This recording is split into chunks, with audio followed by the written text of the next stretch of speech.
Hello friends, welcome back to my show. In today's show, I'm going to propose a novel peace plan to resolve the current ongoing Hamas-Israel war. The beauty of this plan is that it is workable and it is very simple. Also, it can serve as a test case for the idea that is being proposed. If it succeeds in this small 400 square kilometer territory of Gaza, it could well be extended to any other hotspot in the world.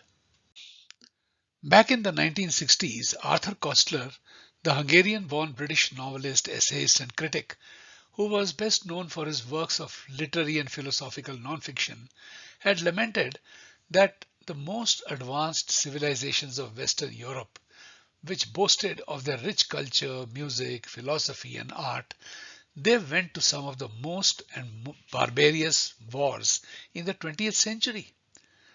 They killed more than 75 million people, that is 7.5 crore people of their own populations.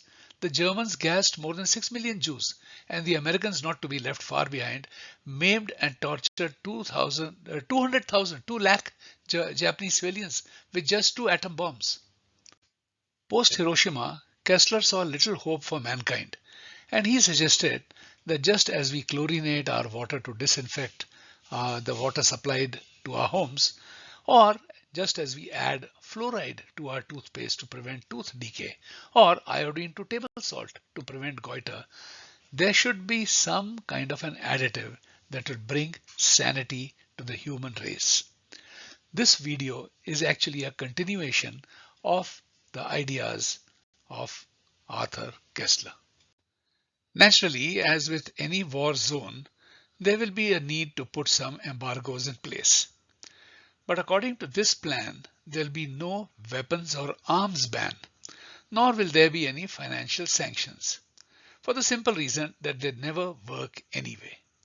Instead, there will be a meat ban. A ban on any kind of beef, mutton, goat, and chicken that is being consumed. Sounds strange or funny or impossible? Just hang on to see how it will work. First of all, let us consider a paper here from a scientific journal called Personality and Individual Differences, and it was published way back in February 2016. And the title of this paper is Situating Moral Disengagement, Motivated Reasoning in Meat Consumption and Substitution. Sounds quite a mouthful, but for convenience, I'll summarize what it says in the next slide. In essence, what the paper tells us about the psychological effects of eating meat is that meat eaters generally have a lower level of general empathy. They care less about others. They also have less guilt and shame. And finally, they support their own kind only, and they have little empathy for others. They are rather selfish, to put it in simple words. Here is another paper from the prestigious and reputed scientific journal of the Association of Psychological Science. It is titled The Meat Paradox: How Carnivores Think About Dinner. What we learn is that meat eaters tend to be more authoritarian. Also, they believe that it is okay to be more aggressive and controlling with subordinates. And what is worse, they are more likely to accept inequality, and they easily embrace social hierarchies. This is just the right cocktail for triggering of war, for the simple reason that they consider the others, the other tribe or the other community, as someone who can be hated, and aggression is okay to be expressed against them. Here are some more opinions about meat eating. It has been pointed out that the act of the butcher begins with the desire of the consumer. Meat eating contributes to a mentality of violence. With the chemically complex meat ingested, one absorbs the slaughtered creature's fear, pain, and terror. These qualities are in turn nourished within the meat eater, and this perpetuates a cycle of cruelty and confusion. Once again, just the right ingredients for hatred and war. It is now an established fact that meat in fact is addictive. And that is because the red meat contains a whole lot of stuff like albumin, gamma globulin, hemoglobin. All these chemicals activate the body's opioid receptors exactly like heroin. As a matter of fact, Dr. Joel Kahn, a cardiologist who runs the Kahn Longevity Center in Michigan, United States, states that the desire for meats can be blocked by the same medicines that are used to reverse drug overdoses in emergency rooms. Now that is quite a statement and a confirmation of the facts that we saw in the previous slide.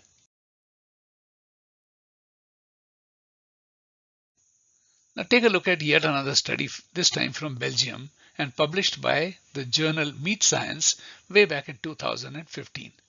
It is titled Meat Morals: Relationship between consumption of meat and attitudes towards human and animal welfare and moral behavior. What it says is that it found that in Belgian omnivores and semi-vegetarians, also called flexitarians, they have a fundamentally different moral outlook on welfare concerns. Once again, it underlines the fact that non-consumers of meat are essentially more empathetic. Meat consumption results in an altered gut microbiome, which is known to play a major role in metabolism, cardiovascular function, oncologic effects, neurologic effects, and what is worse and more alarming, psychiatric disorders. Now we'll do a short comparison of certain parameters between the United States and India. India became an independent republic in 1950 on the 26th of January to be precise. Let us now see how many days India has been at war with its not so friendly neighbors over the past 73 years. India fought three principal wars since 1950. The 1962 India-China War, which lasted for 32 days. This was followed by the 1965 India-Pakistan War, and this lasted for 49 days. And finally, in 1971, we had the India-Pakistan War, which lasted for 13 days and resulted in the birth of an independent nation now known as Bangladesh. If you add up all these numbers, it comes to a total of just 94 days. That is a few days more than 3 months in the entire history of 73 years. If we do a quick calculation to find the days at war, it works out to just 0.34%. That is about 1/3 of 1% of the time India has spent as an independent republic since 1950. It has spent that much time at warring with neighbors. Let us see the record of the United States of America since 1950. The American history of war during the same period from 1950 onwards shows that it fought wars around the globe. 1950 to 53, the Korean War for 3 years, 1955 to 1975, 2 decades, 20 years against Vietnam. 1990 to 1991 was 1 year of Gulf War. That was followed by the 2003 to 2011 Iraq War, which lasted for 8 years. And most recently, from 2001 to 2021 was the Afghanistan War, which lasted for 2 decades and ended with a retreat in 2021. All that adds up to 52 years of being at war out of the 73 years of history between 1950 and 2023. If we do a quick calculation as we did before, we find that 68% of the time America was at war since 1950 to 2023. 68% of the time. If we compare this period with India's record, we find that it is 200 times that of India. 200 times. Now let us take a look at the number of vegetarians that you have in United States. As you can see from the graphic on your screen, only a little over 4% of the entire population of the United States of America is vegetarian. By contrast, in India, 40% of the population is purely vegetarian. That is 10 times the figure for United States. Of the rest of the population, most Indians observe some kind of restrictions on meat eating. For example, many Christians do not eat meat during Lent. Many Hindus, Sikhs, Jains and Buddhists abstain from eating meat on certain days or during festival time. If we look at the restrictions followed by different ethnic groups, we find that approximately 83 to 84% of the Hindus, Sikhs and Buddhists and Jains. In fact, Jains, 97% don't eat meat at all or have certain restrictions on that. There are some restrictions followed by all. So the net number of population which observes some kind of restriction on meat eating is as high as 81%. To get an idea of the extent of violence against animals across the globe, let's look at the numbers.